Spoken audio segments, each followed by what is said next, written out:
So you've played Yu-Gi-Oh before. You've put in hours learning the most convoluted card game on the market, mastered each card type and summoning method. You've tried your hand at Tribute, Ritual, Fusion, Synchro, Habanero, Parmigiano. You've seen it all. And who knows, the unfortunate among you might have even seen too little. But among the myriad of mechanics that drive the sensible souls away from our beloved card game, there is but one that I'm sure you're unaware of. A summoning mechanic lost to time, a gimmick of the DM era, given new life in the modern, but never quite able to escape the clutches of unplayable bulk among the 11,000 cards that inhabit our card game. I'm talking about cards that can special summon themselves from the deck. Now if you're worried about somehow power creeping your favorite openers and replacing them with 0 card starters, fear not, because these cards are incredibly bad. In fact, this mechanic goes all the way back to the DM era, even having a cameo in the original Duel Monsters anime in Duelist Kingdom. Of course, Duelist Kingdom rules were hardly Yu-Gi-Oh, as monsters were capable of doing things like attacking the moon, or aging monsters with Time Wizard. And that moment was the exact inspiration for the card Dark Sage. Originally printed in 2004, Dark Sage has the effect that he must first be special summoned from your hand or deck by tributing one Dark Magician immediately after applying the effect of Time Wizard, in which you call the coin toss correctly. Then you get to add one spell from your deck to your hand. In the case of Konami's official Yu-Gi-Oh trading card game simulator, Master Duel, a prompt immediately appears after resolving Time Wizard, and we are treated to a rare sight.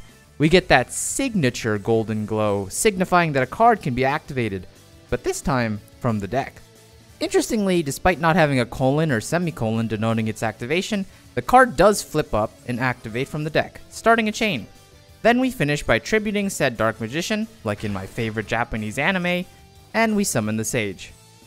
Now Dark Sage isn't the only card that we can do this with, however. 2 other old cards share this ability to activate from the deck.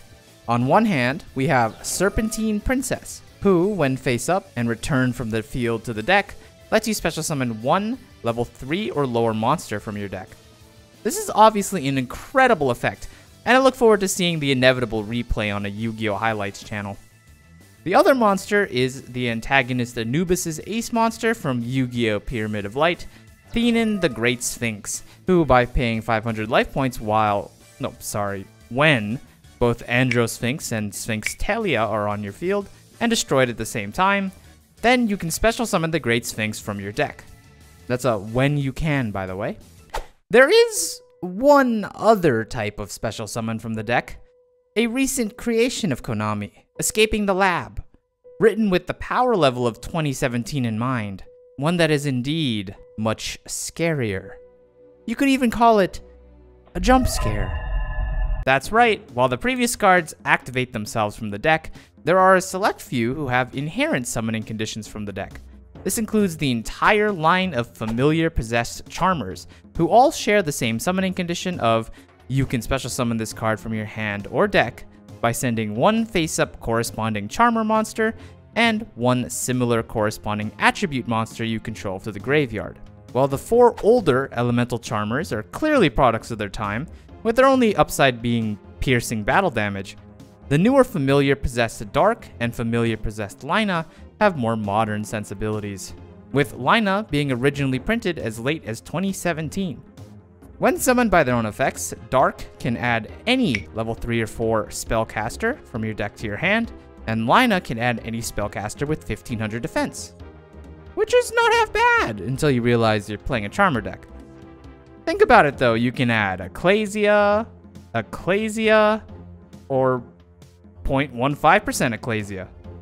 Other jump scares from the deck include the Metalmorph Transformers. This includes Red Eyes Black Metal Dragon and Metal Zoa, both of which have the condition that you can special summon them from the deck if you tribute their original monsters, Red Eyes Black Dragon and Zoa respectively, who are equipped with Metalmorph. Which, while undoubtedly cool, is also undoubtedly an awful idea. I think I speak for all of us when I say, please don't, Konami. You've had your fun with fusion summoning from the deck, and exeasing with one exeasing material, or normal summoning multiple times during your opponent's turn. You know what? I'll give him 3 years.